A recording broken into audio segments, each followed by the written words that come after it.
How's it going, guys? Johnny Dale back with another episode of 49ers Playbook, the channel where we're going to be looking at the whys and hows of the game. This week, we're going to be taking a look at exactly how Kyle Shanahan's run game has been absolutely going off on defenses. It seems like every week we're seeing new things, we're seeing big plays, we're seeing ridiculous running yards put up against some quality defenses. And so as we go through this series, we're just going to take a look at a few different plays, all different things, and how Kyle Shanahan sets up different portions of his run game to complement everything that's going on, and how he sets up defenses so that they can no longer just key into certain things and attack, that they're reacting, not attacking. So without further ado, let's dive right in. On this play, Kyle Shanahan is going to dial up another counter play, but this one's going to be a little bit different than the play we saw where Matt Breida went for 83 yards. So we'll talk about this one and exactly what went into it. So the previous play we saw with the Matt Breida touchdown was what we call a zone run, where the offensive linemen are not blocking a particular man, they're blocking an area. This is going to be a man blocking run. What that means, usually it's referred to as a power man scheme, and all it means is that you're using favorable angles on different players. And so what we're going to do on this play is we're going to have Mike McGlinchey's going to come out and take on a linebacker because he's uncovered. We're going to have Weston Richburg is going to have an angle block here to wash down. We're going to have an angle block from School over here. Again, see that these give favorable angles on the players. This is Lakin Thompson. He's going to try and get up on a linebacker to block him down. And what we will do is take our tight end. This is Toilolo, and he's going to go towards a linebacker. To block the other two guys on the end, what we'll do is we'll pull. This is Mike Person. We're going to pull him around, and he's going to kick out Myles Garrett. You do these because running a counter like this as opposed to the zone, you will be able to get this player to kind of come up a little bit and get a little bit better angle to kick him out. Plus, you're getting a bigger body on him as opposed to just trying to bring either a fullback around or use misdirection. So here, being that they have two guys outside the tight end, we're going to be able to run a kick out here with the guard, and then we'll bring use check. He's going to, excuse me, that's not the right one. He's going to take a jab step over, and then he's going to go and kick out the corner on this side, and so it will create a lane. We'll draw this in red right through here. This is where you're shooting to get a lane through, and so if you see you're getting favorable angles on blockers. You're not trying to necessarily move guys one way or the other. You're getting good angles to split this, or the bubble was what we call this, where there's an unblocked gap or an uncovered gap. You're going to split the defenders out of out of that unblocked gap. And so we can jump to the film and see how this goes. So here from the snap, you're going to see there goes Person pulling out. The tight end leaves Myles Garrett. Now here, because we've run zone and we've run tosses and we've run strong side, play side stuff, these linebackers are no longer reading the guards because the guards weren't always telling them where to go on the play. So normally a linebacker is taught that you're going to read these three guys. You're going to read guard, center, guard through to the backfield in a triangle. And wherever the guards go, you go, because that generally tells you where the play is going to go. But because we run so much zone and counters, these linebackers, as you'll see, they are no longer keying on the guards. They're all three of them going to flow where Juszczyk is going. They're trying to go where the fullback goes, thinking he will take them to the play. And that takes these two guys out of the play.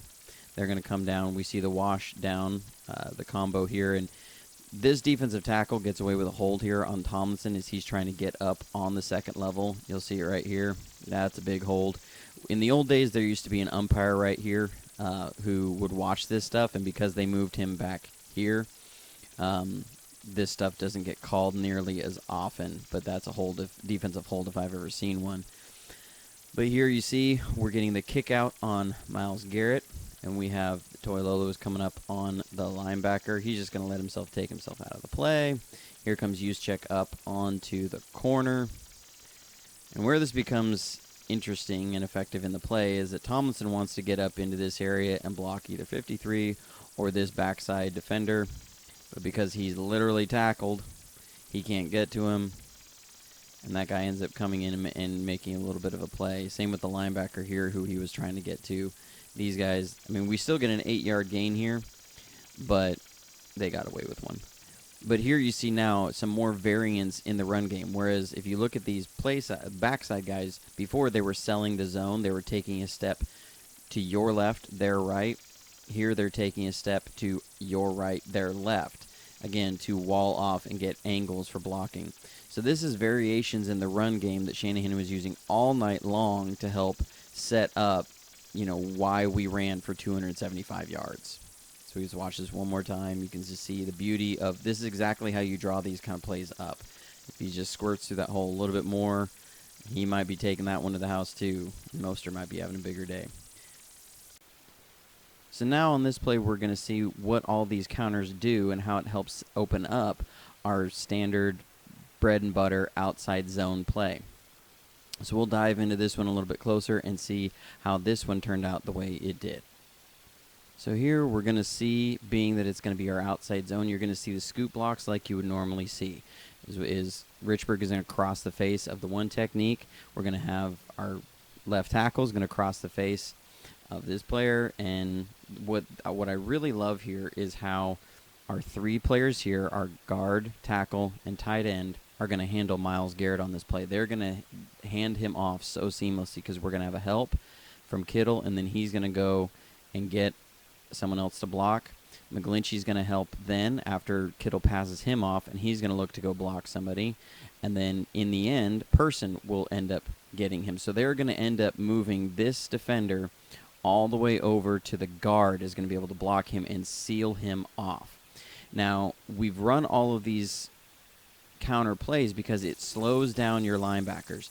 They start not trusting what they see, and that holds them in place just a little bit longer. Same with your defensive linemen. They're not going to be certain that this is a strong side outside zone. And so we come out here in 22 personnel, which is 2 tight ends and 2 running backs, and they're going to have a 9-man front. There's another defender over here. So they have a 9-man front, and we're still going to run against it. And it's all because when guys start slowing down, these zone plays are able to get the edge and seal everything off. So let's watch this play develop and see how it goes. So here at the snap, you're going to see we also throw in a little flavor of a zone read here to hold the backside defenders. And so from here, you see this defender, this defender, this defender, this defender are all not attacking hard to the outside zone anymore. They're attacking between the tackles.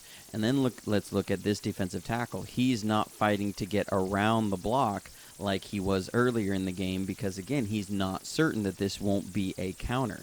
Same thing with Myles Garrett. Look at him. He's looking into the backfield. He's not sure where the play is going to be going. And, again, look at this triple team here. Kittle's helping, and then he's going to go get a linebacker. McGlinchey's just helping until Person can get around.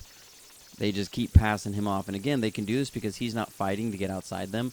Again, here, this defender is not looking to get outside Richburg, and so it helps set him up. We have a defender here who's been late on the run. He's not attacking hard. He's kind of just scraping. That's going to allow Tomlinson to go pick him off.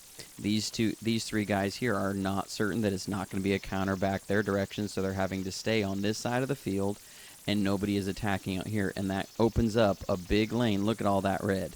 That is a lot of red in one line, sealing off the edge. And then we go get an awesome pancake out here. Look at Tomlinson go get a pancake. Well, I guess it's not a pancake. The guy took out his legs because he kind of messed himself when he started seeing a big old hoss coming at him. And he just takes him down. While he may feel better about himself that he didn't get pancaked, he still takes himself out of the play. That's a block to me. And so you see this line of red that they've been able to seal off this side because neither of these 2 guys were fighting to get over the top because they were afraid to come around. You have no backside pursuit because these guys weren't certain it wasn't a counter run or that Jimmy Garoppolo wouldn't hold it. And so here, that gives Tevin Coleman just enough to get out there and get a lane and break it open, and we get a nice chunk yard run here. So again, if we watch this in real speed, you'll see how this happens.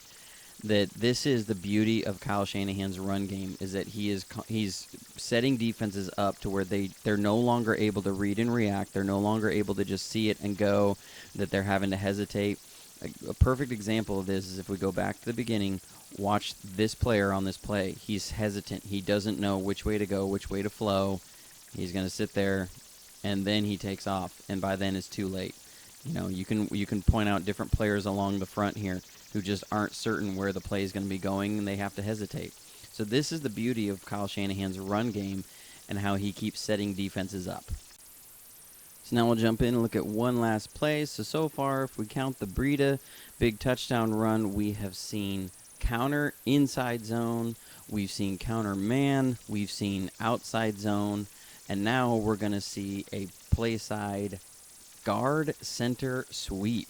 This is something you don't see very often. So right as the defense is now thinking, well, that's everything, we've seen everything that they could be throwing at us, we throw something else at them, and it goes for a 19-yard touchdown. So let's dive into this play a little bit and see how this play was set up and how this beautiful run was executed. So like I said, we'd seen both counter zone, we'd seen strong side play side zone, we've seen counter man, and now we're going to see play side man. And what that means is we're going to again have down power blocks. So we're getting good angles on our defenders. We're going to get down blocks here and here. And what we're going to try and do is create a lane right outside. What we're going to try and do is get this defender to step up so that we will be able to kick him out. And how we kick him out is we're going to pull this guard, put him in yellow. He's going to pull and kick out the M-loss or N-man on the line of scrimmage. And then we're going to pull Weston Richburg, and he's going to be leading around like a fullback to then kick out whoever appears here. So we're going to create a lane right outside the tight end.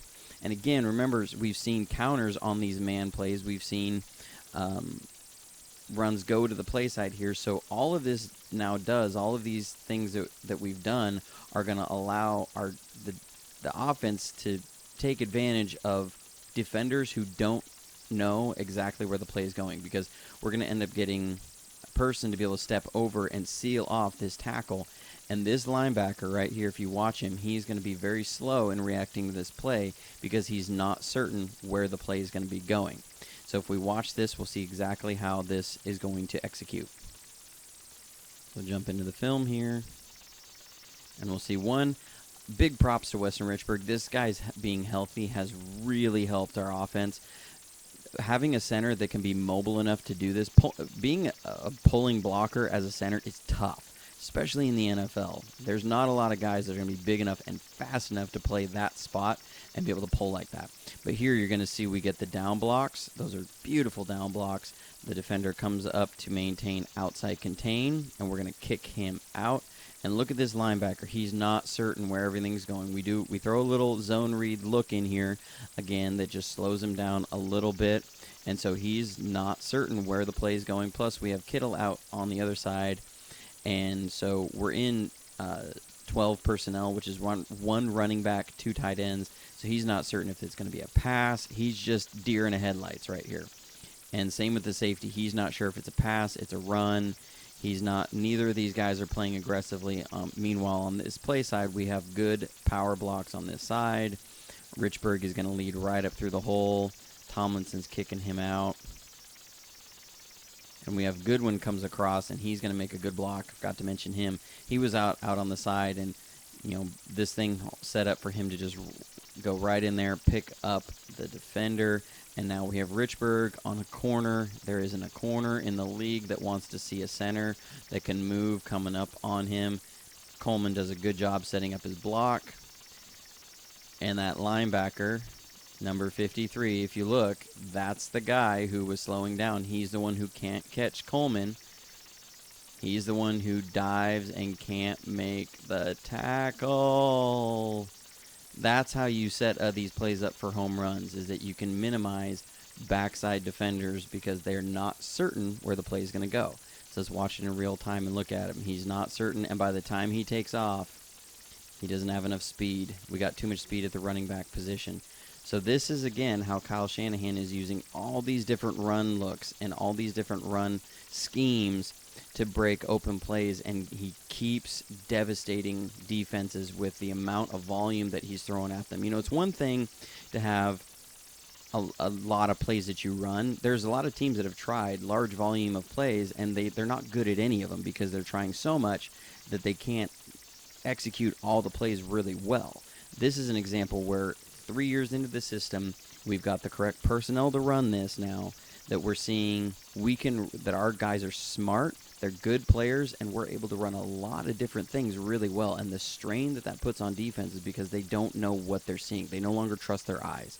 So this is how Shanahan's scheme is really devastating defenses. It'll be fun to watch the rest of the year.